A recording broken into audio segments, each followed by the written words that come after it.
Hi guys, just want to rope the hot heels a little bit and show you the new hot heels we come out with. And hot heels, you ought to be proud of yourself. You've done it. I mean, the timing on this thing is great. It actually hits the ground just like a steer.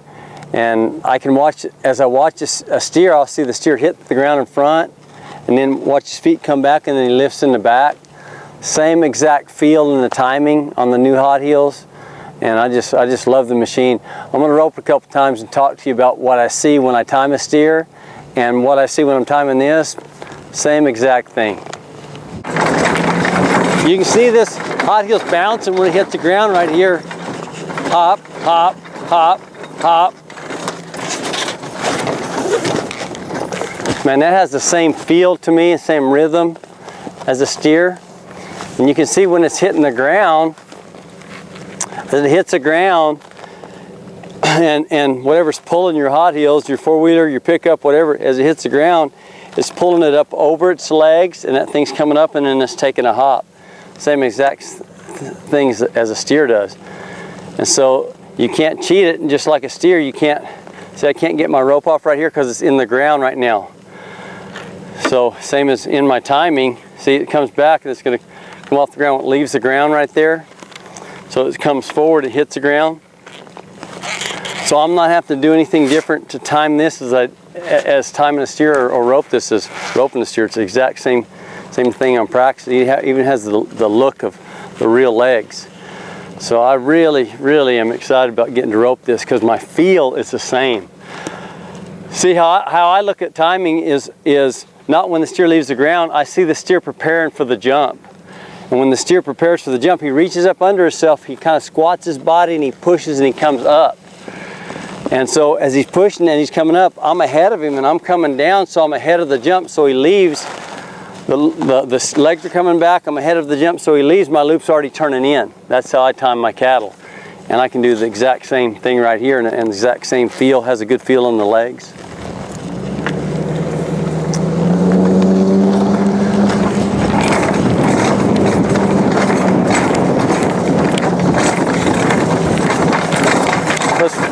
It's really good to rope in a circle, makes my horse keep clearing the shot.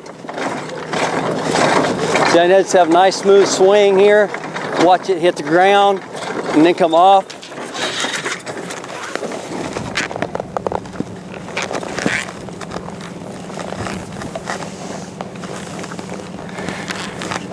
You know what I'm saying about roping it in a circle?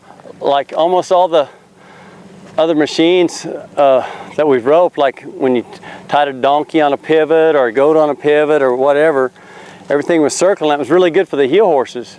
Also good for the head horses, because as the steer comes into you, it taught them to come inside and keep opening up the shot. So a lot of people, once they get a hot heels, they might just go up and turn left.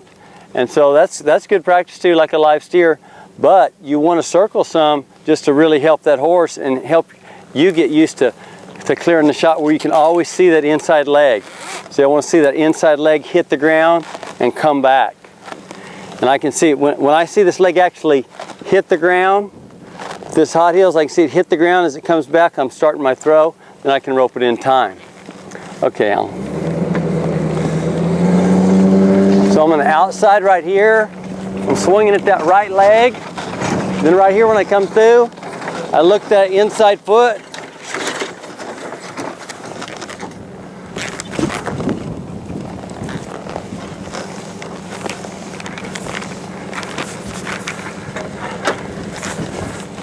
And that's fun.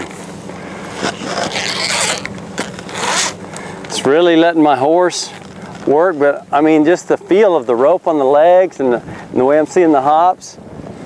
Okay, Alan, it's so realistic now to me. I mean, I'm excited about the engineering that went into this. See right there, see it hit the ground?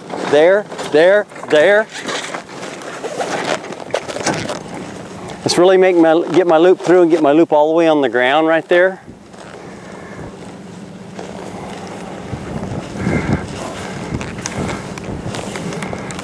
I don't know how it could get any better. If you got a Hot Heels, or if you're going to get one, you can get the Hot Heels drill tape. It's got me and Speedy on it. and show you some drills to how to work your horses. But it's not a bad deal, like on the head horses, to work in a circle to the left some. You know, you can go right, you can go in straight lines, you can just make your regular runs. But I like to work to the left, just like I was saying right here with my heel horse, so that I can teach this horse something comes into me that he keeps his width, and just where it gets to be a natural move with him. So what you want to do is push out on this foot, get over in this left stirrup, shoulders back right here. If something starts to come to you, I'll push my weight off to the left. And if that horse doesn't move over, then I'll drag my spur up him. See this? See, I moved over? What a lot of people do wrong, and that steer cuts left, they lean out to the right to stick this foot in, and the horse, see this horse, he's not moving away, he's actually moving into my leg.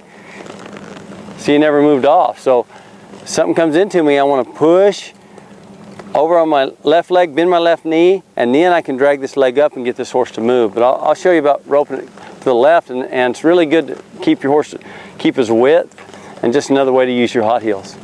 Okay, Alan. See, look, I'll just rock my weight to the inside. You notice my left knee's bent a little bit, my toes down, and that keeps me inside. I can keep my shoulder back, and I can see the horns in this loop every swing right here. I can keep my horse off and keep him wide. I can see the horns in the loop every swing right here. Every swing I see the horns in the loop. Keep my horse wide, pick him up, make him stay to the inside right there.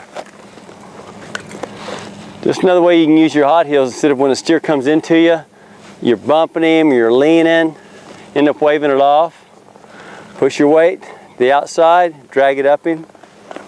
Hey, go to powerteamroping.com and you'll see all these lessons right there. Become a member, get better. Good job, hot heels. You've done a great job with your improvements.